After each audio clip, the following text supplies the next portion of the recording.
Friends, tube settler tank क्या है? Tube settler tank कैसे काम करता है? ट्यूब सेटलर में स्लज ऊपर क्यों तैरती है?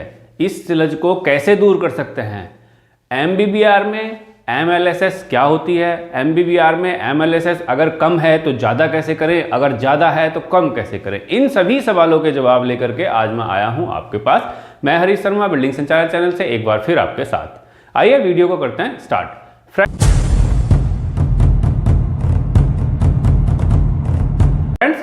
देखिए, मैंने यहाँ पर डायग्राम बनाया हुआ है।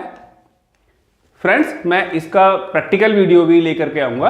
अभी मैं इसको डायग्राम की सहायता से समझा देता हूँ, क्योंकि अगर मैं डायग्राम से समझा दूंगा तो आपको नेक्स्ट वीडियो समझ में इजीली आ जाएगी।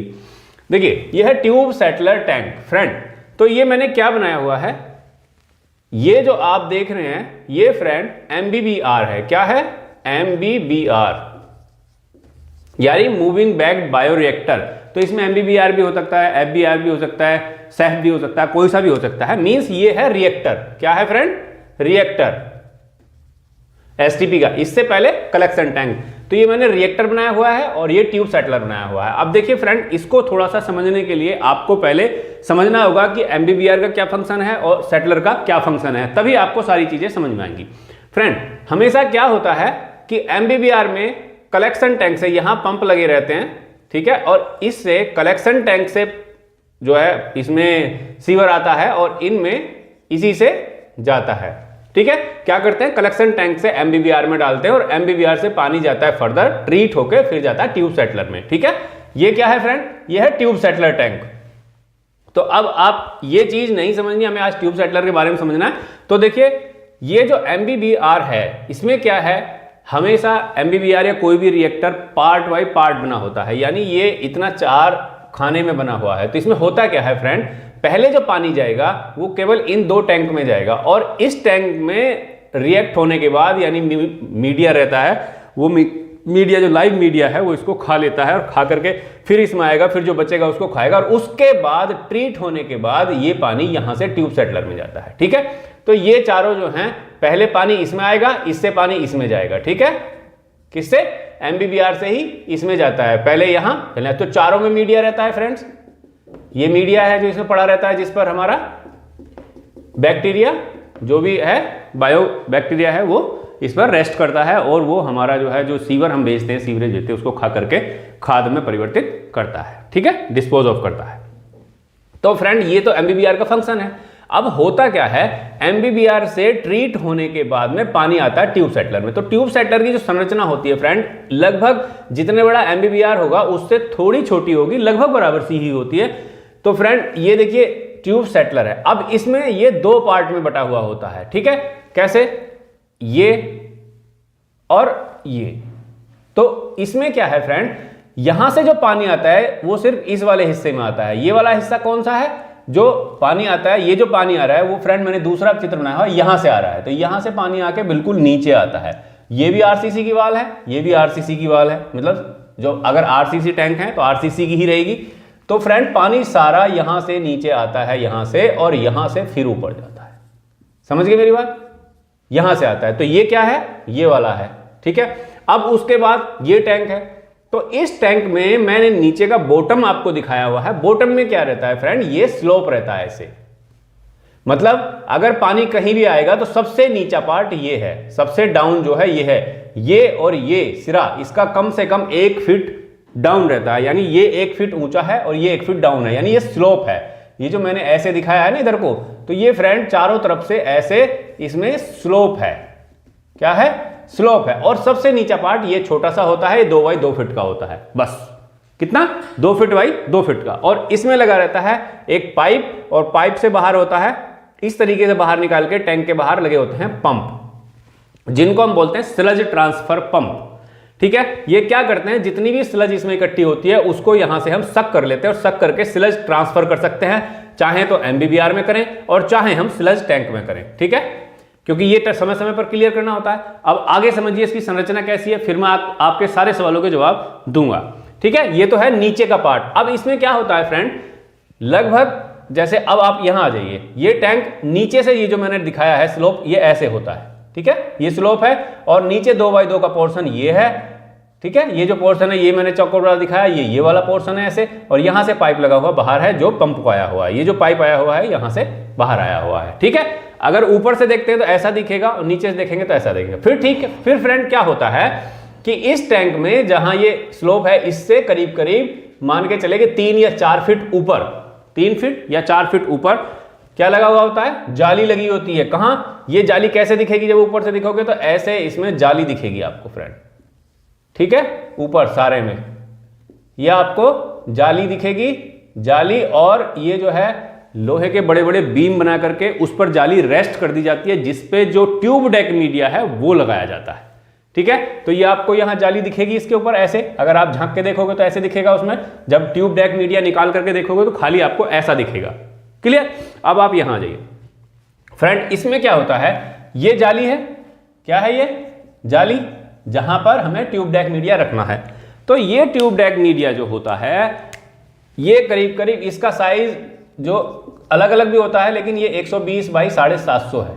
ठीक है, ये मान के चलिए, मींस ये इस तरीके का होता है लगभग चौड़ा, और इसमें यहां पे चोंच लगी ही रहती है और यहां पे थोड़ा सा ऐसे कट बना हुआ होता है। ठीक है, तो ये क्या है, 120 ये है नीचे ये चौड़ाई और 750 ये है, ऐसा होता है। इसमें ये साइड में ग्रुप बने रहते हैं, तो जिसमें ये एक दूसरे में फंस के लगाया जाता है, वो मैं आपको नेक्स्ट वीडियो में दिखाऊंगा। फ्रेंड, अब क्या होता है, ये जो ट्यूब डेक मीडिया है ये इस जाली पे 60 डिग्री के एंगल में लगा हुआ होता है। कितने में, 60 डिग्री। अब सबसे चैलेंजिंग काम ये होता है कि ये 60 डिग्री के एंगल में कैसे लगेगा। ठीक है, अब भाई वहां तो बहुत बड़ी चीज है, एक साइड तो दीवार है, ठीक है, लेकिन 60 डिग्री का एंगल लाने के लिए कैसे, मतलब कितना टिपिकल काम आप सोच रहे हो कि यार 60 डिग्री का एंगल हम वहां कैसे बनाएंगे, कैसे नापेंगे, वो सब होता है। तो फ्रेंड वहां भी बहुत चैलेंजिंग काम तो है, लेकिन एक थंब रूल है जो प्रैक्टिकली वो लोग करते हैं, वो मैं आपको बता रहा हूं, ये आपको कोई नहीं बताएगा। करते क्या है फ्रेंड, देखिए अगर ये 750 का है मीडिया, तो 750 का आधा कर लीजिए, हो गया 375। कितना हो गया, 375। अगर ये 800 का मीडिया है तो 400 कर लीजिए, आधा कर लिया, जस्ट आधा करके यहां से 375 नाप दीजिए, आया यहां तक, आ गया। क्या करेंगे, टैंक में जो दीवार है, दीवार से 375 निशान लगा के लाइन खींच लेंगे। जैसे यहां से 375 नाप के ये नाप लिया, ये आया 375 और यहां खींच ली लाइन।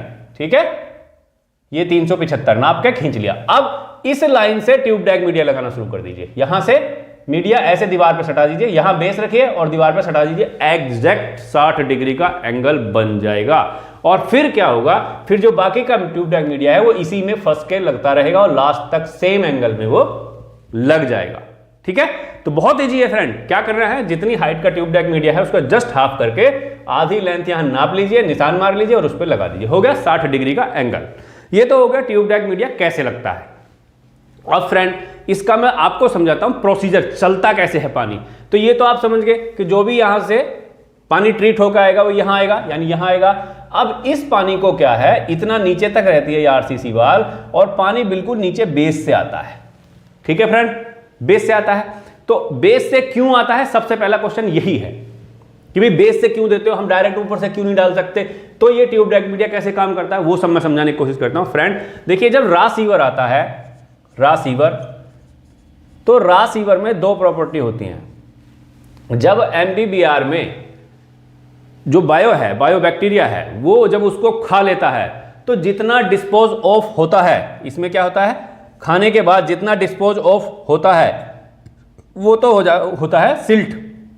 क्या होता है, सिल्ट, या उसको आप खाद बोल सकते हो या लाइव बैक्टीरिया। ठीक है, और जो नहीं खा पाता वो होता है थोड़ा सा रा मटेरियल, रा सीवर।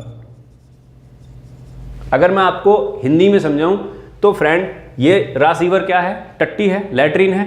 तो जो लैट्रीन बैक्टीरिया द्वारा खा ली जाती है वो हो जाती है सिल्ट, और जो वहां नहीं खाई जाती है यानी कुछ बच जाती है वो हो जाती है सीवर। तो फ्रेंड दोनों ही केस हो सकते हैं। 100% कोई भी चीज डिस्पोज ऑफ नहीं होती, 100% कोई भी चीज नहीं खाई जा सकती है। उसका क्या रीजन है, क्यों ऐसा होता है वो मैं बताऊंगा आपको। तो उसका क्या है, अब ये जब नीचे आता है तो सिल्ट जो होती है फ्रेंड ऐसी भारी हो जाती है, जो डिस्पोज ऑफ कर ली जाती है वो क्या है, पानी में नीचे बैठ जाती है। आपने हमेशा देखा होगा लैट्रीन पानी में ऊपर तैर जाती है, लेकिन वही अगर उसका खाद है, मीन्स जो आप इसमें से निकालते हो, आपने देखा होगा जो लैट्रिन गड्ढे या बड़े बड़े देखोगे उसमें देखा होगा, तो वो जमीन में नीचे बैठ जाता है। जो खा लिया जाता है, यानी जो बायो बैक्टीरिया द्वारा खा लिया जाता है या डिस्पोज ऑफ कर दिया जाता है, जो खाद बन जाता है, वो जमीन में पानी में नीचे बैठ जाता है और रॉ सीवर ऊपर आ जाता है। तो होता क्या है, जब यहां से आएगा तो जो खाया हुआ पार्ट है, यानी जो सिल्ट है, यानी जो खाद बन चुका है, वो क्या है, नीचे बैठ जाएगा। ठीक है, कहां बैठ जाएगा, नीचे बैठ जाएगा फ्रेंड। ये सब बैठ गया। अब पानी तो इसमें भरेगा ही, सारे में पानी भरेगा, पानी तो रहेगा ही, लेकिन जो खाद नहीं खा पाया है या जो कुछ कच्चा मटेरियल इसमें आ गया है आगे, वो क्या करेगा, तो वो क्या करेगा फ्रेंड, ऊपर जाने की कोशिश करेगा।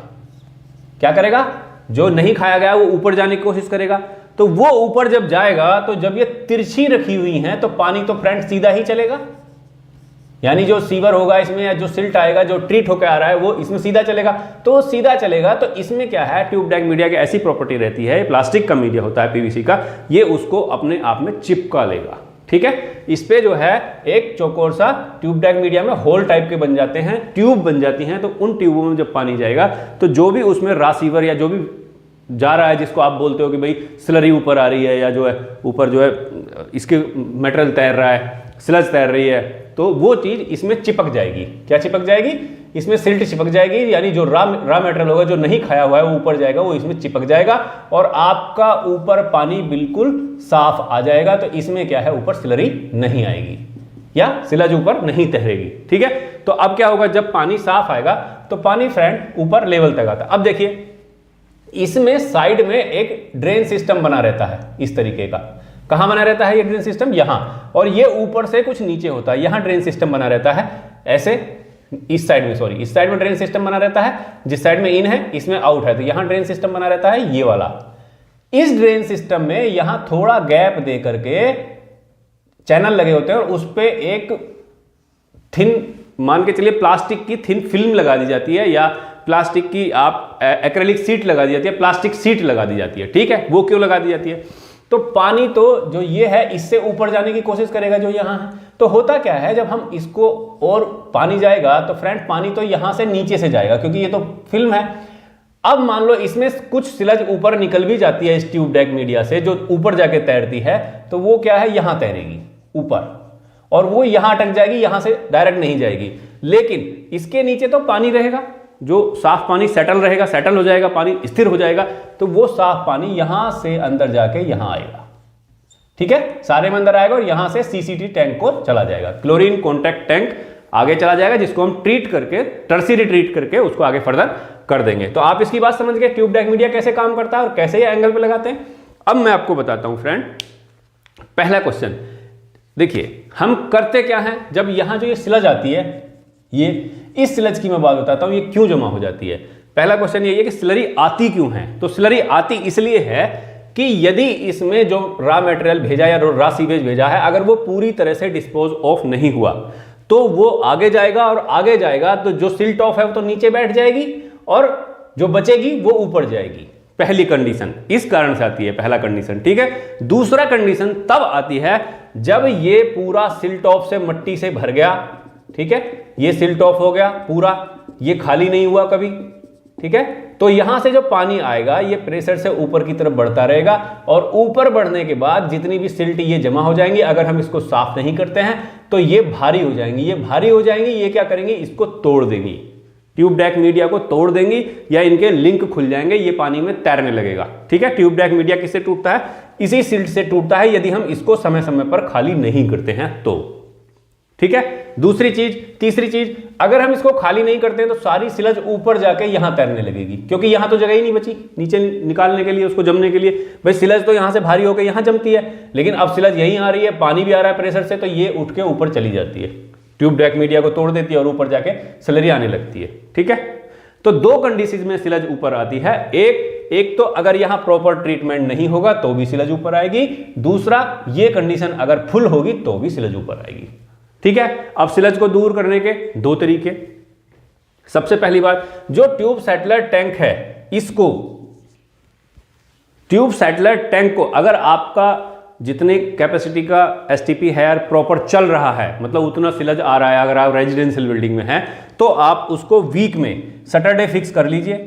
ठीक है, सैटरडे प्लस संडे, तो वीक में एक बार यानी वीकली, मान लीजिए वीकली जो है आप इसको ड्रेन जरूर कीजिए। ड्रेन करने का मतलब बाहर नहीं करना है, इसको पंप को चला करके सारा का सारा इसका जितना भी है स्लज होल्डिंग टैंक में ट्रांसफर कर दीजिए। ठीक है, स्लज होल्डिंग टैंक में ट्रांसफर कर दिया। अब जब आप स्लज होल्डिंग टैंक में ट्रांसफर कर दोगे तो ऊपर से इसको पानी मार करके क्लीन कर दीजिए। पानी मारने के भी दो तरीके हैं फ्रेंड, एक तो इसके लिए प्रेशर जेट आता है। ठीक है, प्रेशर जेट से हल्का प्रेशर रहता है, इतना हैवी भी नहीं रहता है, लेकिन उससे जेट से जब प्रेशर मारेंगे तो इसमें जो स्लज जमा है वो सब नीचे गिर जाएगी और पानी इकट्ठा होगा, उसको भी स्लज होल्डिंग टैंक में शिफ्ट कर दीजिए। ये सारी स्लज भी ये सब खाली हो जाएगा, साफ हो जाएगा। पहली चीज, अगर आप इसको वीकली खाली नहीं करते हैं तो सिल्ट क्या है, यहां बहुत अच्छे तरीके से जम जाती है, मिट्टी की तरह जम जाती है। यानी वो जब आप कभी खाली होगा तो वो खुरचने से भी नहीं छूटती, सीमेंट जैसी हो जाती है। तो ऐसी कंडीशन हमें उत्पन्न नहीं होने देनी है। हम अगर इसको वीकली साफ करते रहेंगे तो ये सिल्ट यहां सीमेंट की तरह नहीं जमेगी और ये खाली होता रहेगा, ये भी चौक नहीं होगा, जिससे हमारे पंप भी स्लज को उठा के आगे फर्दर भेजते रहेंगे। तो क्या करना है, वीकली इसको खाली करना है। वीकली खाली करने के बाद ऊपर से पानी मारना है, या तो प्रेशर जेट से मार दीजिए अगर तुम्हारे पास है तो, और अगर नहीं है आपके पास तो आप पाइप लगा करके और एसटीपी का ही पानी इसमें जो ट्रीटेड है उससे साफ करके इसको अच्छे से धो दीजिए। पानी हल्का नहीं मारना है, काफी मात्रा में मारना है, अच्छी तरीके से जो ये साफ हो जाए, लेकिन ये टूटे ना, इतना प्रेशर रखना है। और जब उसमें पानी लगे कि आपका इसमें काफी ज्यादा मात्रा में पानी भर गया है, फिर इसको ड्रेन कर लीजिए। ऐसा 2-1 बार कर दीजिए, साफ हो जाएगा। यानी वीकली इसको साफ करना है, तो आपका जब नेक्स्ट टाइम ये चलेगा तो स्लज जमा नहीं होगी। ठीक है, तो क्या करना है, वीकली साफ करना है, ड्रेन करना है। और अगर ये कम चल रहा है, मान लीजिए ऐसा है कि आपका 50% पानी ही एसटीपी में आ रहा है, कैपेसिटी ज्यादा है उसकी, तो आप उसको 15 दिन में भी कर सकते हैं। ठीक है, 15 डेज में कर सकते हैं, लेकिन 15 डेज से ज्यादा मत जाइएगा। अगर आप महीना भर इसको छोड़ देंगे तो जो भी सिल्ट आएगी वो यहां सिल्ट जमती चली जाएगी और ये आपको फिर पूरा खाली करके खत्म करना पड़ेगा। पूरा खाली करने का मतलब क्या है, ये ट्यूब डेक मीडिया अगर आपने खोल के बाहर निकालने की बात सोची तो ये टूट जाएगा, ये बिखर जाएगा, ये बाहर हो जाएगा और फिर यहां नया ही लगाना पड़ेगा। जब आप सोचेंगे नया ट्यूब डेक मीडिया लगाना है तब आप इसको पूरी तरह से साफ कर सकते हैं। ठीक है, अगर ये बिल्कुल काम नहीं कर रहा है तो। ठीक है, तो आपके क्या कंडीशन है, इसको वीकली साफ कीजिए, आपकी स्लज जमा नहीं आएगी, स्लज यहां तैरने नहीं आएगी, पहली बात। ठीक है, दूसरा तरीका, ये दो तरीके से स्लज आती है। एक तो जो ये भरा हुआ होगा तब आएगी, और दूसरा तब आएगी जब यहां प्रॉपर ट्रीटमेंट नहीं होगा। अब मैं एमबीबीआर पे आता हूं। एमबीबीआर में फ्रेंड क्या होता है, 4 से 5 घंटे का प्रोसेस होता है। कितने से, 4 से 5 घंटे का, 4 से 5 घंटे का प्रोसेस होता है। तो यानी जब पानी यहां आएगा, मान लीजिए ये बिल्कुल खाली है, खाली होने के बाद हमने कलेक्शन टैंक से जो सीवर ट्रांसफर पंप है वो चलाया, स्लज ट्रांसफर पंप नहीं, सीवर ट्रांसफर पंप चलाया, यानी कलेक्शन टैंक से जो इसमें भरना शुरू किया। तो अगर हम अब भरना शुरू करते हैं एक पंप चला करके, और तो उसमें क्या है, इसमें भी पानी गिरेगा और इसमें भी पानी गिरेगा, पंप चला कर, तो ये 4 घंटे में भरेगा, कम से कम 4 घंटे में भरेगा फ्रेंड। ठीक है, पंप चला के भरेंगे तो इसकी कैपेसिटी इतनी रहती है कि 4 घंटे में ये भरेगा। तो ये 2 हैं, एक ये है, यानी पहले पानी इसमें भी आएगा और इसमें भी आएगा, ये भरेगा फिर ये भरेगा फिर आगे निकलेगा। तो यहां से पानी भर के यहां निकलने में 4 घंटे कम से कम लगते हैं। मींस क्या हुआ इसका, कि जब भी पानी आता है तो पानी को, जब सीवर आता है तो सीवर को डिस्पोज ऑफ होने में या बायोबैक्टीरिया द्वारा खाए जाने में 4 से 5 घंटे लगते हैं। तो हम करते क्या हैं कि जो इसके कलेक्शन के पंप लगे रहते हैं फ्रेंड, कलेक्शन के पंप एक की बजाय 2 चला देते हैं। कलेक्शन पंप जो होते हैं, यानी कलेक्शन से जो सीवर वाटर लेकर के और इसमें डालते हैं, एमबीबीआर में ट्रांसफर करते हैं, तो वो 2 पंप लगे रहते हैं या 3 पंप लगे रहते हैं, तो वो स्टैंड बाई होते हैं फ्रेंड। हम क्या करते हैं कि हम जल्दबाजी में 2 पंप चला देते हैं और इसको यहां से पानी यहां निकलने में 4 घंटे से कम का समय लगता है। ठीक है, हम एक्स्ट्रा पंप चला लेते हैं, तो हमें एक्स्ट्रा पंप नहीं चलाना है कभी भी। हम पंप कम से कम चलाएं, मींस एक पंप चलाएं और दोनों में खोलें। यदि इसकी कैपेसिटी, मान लीजिए आपके पंप जो है, पंप पर कैपेसिटी लिखी रहती है, पंप पर कैपेसिटी है कि 15 KL पर आवर देगा। ठीक है, 15,000 लीटर पर आवर देगा। तो फ्रेंड आप ये मान के चलिए कि ये दोनों टैंक जो होंगे 15 चौका 60 मीटर क्यूब के होंगे। कितना, 60 मीटर क्यूब, यानी इसमें जो है 60,000 लीटर पानी कम से कम आएगा जो सीवर है। यानी यहां से जब भरना शुरू करें 60,000 इसका, 60,000 इसका, ऐसे बने हुए होते हैं। तो हम पंप जब चलाते हैं तो कम से कम उसे मिनिमम 4 घंटे, नहीं तो 5 से ऊपर ही 6-7 घंटे उसको मिलने चाहिए, जिससे वो प्रॉपर यहाँ डिस्पोज ऑफ हो जाए और आगे चला जाए। अच्छा, अगली चीज, इसमें जो MLSS है वो MLSS 40% कम से कम होनी चाहिए। जब आपकी 30 से 40% होगी तो फ्रेंड उसको कितने लगेंगे, 4 से 5 घंटे। ठीक है, अब मान लीजिए ये 20% है तो इसको तो भाई फिर 6 से 8 घंटे लगेंगे ना। अब मान लीजिए 10% है इसमें, तो फिर तो ये 8 घंटे से भी ज्यादा लेगा ट्रीट करने में। तो ये चीज का ध्यान रखिए कि MLSS कितनी चल रही है। अगर आपकी 40% MLSS है इसमें, 30 to 40%, तो ये 4 से 5 घंटे लेगा। और MLSS अगर 20% है तो 6 से 8 घंटे लेगा। तो हमें जो ये पंप चलाना है उसी हिसाब से चलाना है। फ्रेंड, पंप क्या होता है, मान लीजिए यहां से हमने एक पंप चलाया तो ये 15 KL पर आवर का था और ये जो है हमारा 60,000 लीटर की कैपेसिटी है। तो 15 चौका 60, यहां से आने में यहाँ 4 घंटे लगेंगे। तो इनिशियली तो MLSS इसमें होगी नहीं, तो हम उसको भर के 7-8 घंटे छोड़ेंगे और इसमें जो खाद, यूरिया और गोबर ये सब चीज डालते हैं वो डालेंगे। मतलब समझ गए। तो अब होता क्या है कि हमने ये पंप जो है कभी भी एक्स्ट्रा नहीं चलाने हैं। अगर आप एक्स्ट्रा पंप चलाओगे यानी इस हिसाब से टाइम कम दोगे तो यहां स्लज तैरेगी क्योंकि यहां से जो मटेरियल है वो डिस्पोज ऑफ नहीं होगा और कच्चा जाएगा ऊपर जाके तैरेगा। सीधी सी बात। आप MLSS चेक कीजिए, 20% है तो उसको 6 से 8 घंटे लगने चाहिए। यानी आपका 15, ये कैपेसिटी का तो 4 घंटे के हिसाब से बनाया जाता है, तो ये 60 का है तो आप जो एक पंप चला रहे हो वो दोनों में आधा चला दो। ठीक है, एक पंप चलाओ तो मान लो 15 KL का पानी इसमें आएगा तो 7.5 इसमें आएगा, 7.5 इसमें आएगा, आधा आएगा। यानी अब क्या है, जो 4 घंटे लगते हैं इसको 8 घंटे लगेंगे। ठीक है, और अगर और कम है तो इसको और थोड़ा वाल्व होल्ड करके और कम चला दीजिए। ठीक है, तो नॉर्मली स्लज क्या होती है, जो ये रहती है सिल्ट रहती है, यानी जो MLSS रहती है, ये रेजिडेंशियल में ही 40% मिल जाती है, बाकी कहीं और मिलती नहीं है। कॉमर्शियल बिल्डिंग में ये 40% जल्दी नहीं हो पाती। तो आपको हमेशा एक ही पंप चलाना है और दोनों में आधा आधा करके बांटना है, तब आप अगर प्रॉपर चलाएंगे तो ये मेंटेन रहेगी। अब बात आती है कि मेरे को किसी ने पूछा था कि MLSS मेरे यहां कम है, इसको बढ़ाएं कैसे। तो फ्रेंड देखिए, जब यहां से खाने के बाद ये जो इकट्ठा हो रहा है ये सब, ये लाइव मीडिया है। मींस डिस्पोज ऑफ करने के बाद सिल्ट इसमें नीचे है, लेकिन ये मीडिया है फ्रेंड, जो बैक्टीरिया है लाइव है, ये जीता हुआ है, ये आगे आ जाता है। तो इसको क्या करें, इसका बाईपास सिस्टम ऐसे बना होता है, ये 2 पंप और यहां से बाईपास सिस्टम बना होता है इसी के लिए। तो इसका एक पंप चला करके इसको आप स्लज होल्डिंग टैंक का वाल्व बंद कर दीजिए और इसको इसमें चलाते रहिए।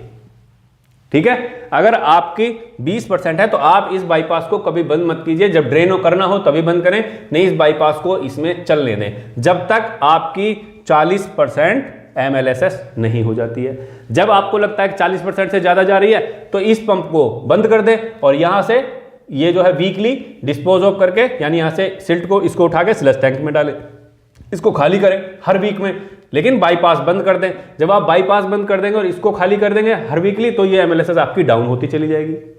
या MLSS और ज्यादा बढ़ रही है फिर भी आप कंट्रोल नहीं कर पा रहे हो, आप बाईपास नहीं कर रहे हो तब भी, तो इसका मतलब क्या है कि जो पंप है ये आप कम चला रहे हो। तो इस पंप को एक न चला करके दूसरा पंप बढ़ा दीजिए, आपके MLSS डाउन हो जाएगी। ठीक है, लेकिन उतना ही पंप बढ़ाना है जितने में यहां स्लज ना आए। अगर MLSS आपकी पूरी रहेगी तो यहां स्लज नहीं आएगी। ठीक है फ्रेंड, ये एक दूसरे से सारा कुछ लिंक रहता है। हम लापरवाही छोटी सी ही करते हैं कि हम जो कलेक्शन टैंक से पानी उठा करके उसमें डालना होता है MBBR में, वो हम पंप ज़्यादा चला देते हैं। ऑपरेटर क्या करता है कि नाइट में सोना है तो चलो जल्दी ट्रीट कर दो, या पानी ज़्यादा हो रहा है जल्दी ट्रीट कर दो। फ्रेंड ऐसा नहीं करना है, आप प्लांट को होल्ड कर दीजिए, यानी इसको 2 घंटे 3 घंटे मत चलाइए। अगर पानी आपके पास कम आ रहा है तो कलेक्शन टैंक को 40% से ऊपर भर के रखिए। अच्छा, और एक चीज़ बताता हूँ, कभी भी MBBR को स्टैंड बाई मत कीजिए। मींस अगर मान लो पानी कम आ रहा है तो आप सोच रहे हो आपने 2 घंटे 3 घंटे 4 घंटे या 8 घंटे रेगुलर चला करके ट्रीट कर लिया, उसके बाद 2 दिन चलाया ही नहीं, तो 2 दिन नहीं चलाया फ्रेंड, ये जो मीडिया है इसमें जो भोजन है, भोजन खा करके, यानी जो इसमें सीवर गया उसको खा करके बैठ जाएगा, मर जाएगा, क्योंकि उसको तो अगला नहीं मिला। तो फ्रेंड इसको 4 से 5 घंटे प्रोसेस होने में लगते हैं, तो आप इसको थोड़ा थोड़ा देते रहिए जिससे मरे ना। तो ऐसा भी नहीं करना है कि 6 घंटे 8 घंटे प्लांट बंद कर देना, बिल्कुल नहीं। ज़्यादा से ज़्यादा 2 से 3 घंटे प्लांट बंद कर सकते हैं MBBR के लिए इसमें, लेकिन उसके बाद इसको दे देंगे। भले ही हम 4 घंटे प्लांट ना चलाएं, 2 घंटे ही चलाएं, बाद में फिर बंद कर दें, लेकिन 2 घंटे से 2 घंटे के इंटरवल पे अगर पानी कम आ रहा है तो फ्रेंड ये सब छोटी छोटी चीज़ें जो हैं ये बहुत ही लाभदायक हैं। किसके लिए? एसटीपी ऑपरेटर के लिए और सुपरवाइजर के लिए। तो एसटीपी ऑपरेटर और सुपरवाइजर यही गलती करते हैं कि या तो इसको बिल्कुल स्टैंड बाई छोड़ देंगे या इस पंप को ज़्यादा चला देंगे, इसको पानी ज़्यादा दे देंगे, उसी के कारण यहाँ सिलज आ जाती है और ये साफ नहीं करते हैं क्योंकि उनको लगता है भाई ये तो लैट्रिन है, यहाँ नहीं जाना है। अरे नौकरी कर रहे हो उसमें, तो उसमें सोचने की क्या जरूरत है कि भाई आपको वहाँ जाना है कि नहीं जाना है। आप इंजीनियर हो, आपको जाना पड़ेगा, बताना पड़ेगा। तो आप इसको वीकली खाली करिए और अगर आपकी MLS कम जाती है तो आपको इसको बाईपास चला करके इसको चलते रहिए। एक और मैं इंपॉर्टेंट चीज बताऊंगा, अगर आप MLS आपकी पूरी भी है, मान लो 30 to 40 चल रही है, तो फ्रेंड एक काम जरूर कीजिए, 30 से कम चल रही है या नियर अबाउट 30 चल रही है, तो अगर आप इसको बाईपास रेगुलर नहीं भी चला रहे हैं, मीन्स आपकी MLS ठीक चल रही है, फिर भी जब भी आप इसको प्लांट को मान लीजिए अभी क्या MBBR रेगुलर नहीं चल रहा, पानी आपके पास, पानी आपको ट्रीट करना है अब, तो पानी ट्रीट करने से पहले आधा घंटा 1 घंटा इस बाईपास को खोल करके इसमें चला लीजिए। 1 घंटा कम से कम पहले चला लीजिए और फिर इस बाईपास को बंद कर दीजिए और आप इसका पानी चला लीजिए। इसको बंद कर दो। ऐसा नहीं है दोनों ही चलाने हैं, दोनों नहीं चलाने हैं फ्रेंड, उसको भी लाके इसमें चलाओ, इसमें चलाओ, नहीं। जिस समय ये ट्रीट हो उस समय बाईपास वाल्व बंद कर दो, ठीक है, बाईपास वाल्व बंद कर दो, इसको ट्रीट होने दो। तो ये चीजें ध्यान रखनी है। अगर हम दोनों चलाएंगे तो पानी की मात्रा है ज़्यादा बढ़ जाएगी पानी की मात्रा। तो इसमें क्या है, जो पानी 4 घंटे से यहाँ से निकलना चाहिए वो 2 घंटे में निकलने लगेगा, तो उसके साथ साथ रासीवर भी चलेगा। तो बाईपास वाल्व भी तब बंद रखना है जब हमें ये पंप चलाने हैं, ठीक है। ये छोटी छोटी 5-7 बातें अगर हम ध्यान रखेंगे तो हमारा STP आराम से चलता रहेगा। फ्रेंड आपकी सारी क्वेरी क्लियर हो गई होंगी, आशा करता हूं कि MLS अगर कम है तो कैसे बढ़ाएं, बाईपास से ज़्यादा है तो कैसे निकालें, वो भी आपकी क्लियर हो गई होगी। यहाँ सिलज क्यों तैरती है वो भी क्लियर हो गई होगी, इसको कब साफ करना है वो भी क्लियर हो गई होगी। तो फ्रेंड जो भी इसमें मेन क्वेरी ट्यूब सेटलर में जो भी प्रॉब्लम आती है मैंने सारी आपको क्लियर की हैं। फिर भी आपको लगता है कि कुछ बचा है तो आप मुझे कमेंट कीजिए। अगर आप कमेंट करेंगे तो मेरा रिप्लाई आपको 100% करूंगा। आशा करता हूँ आपको मेरी वीडियो पसंद आई होगी। अगर आपको वीडियो पसंद आई हो तो लाइक करें, शेयर करें और मेरे चैनल को सब्सक्राइब करना ना भूलें। आज के लिए इतना ही, बहुत बहुत धन्यवाद।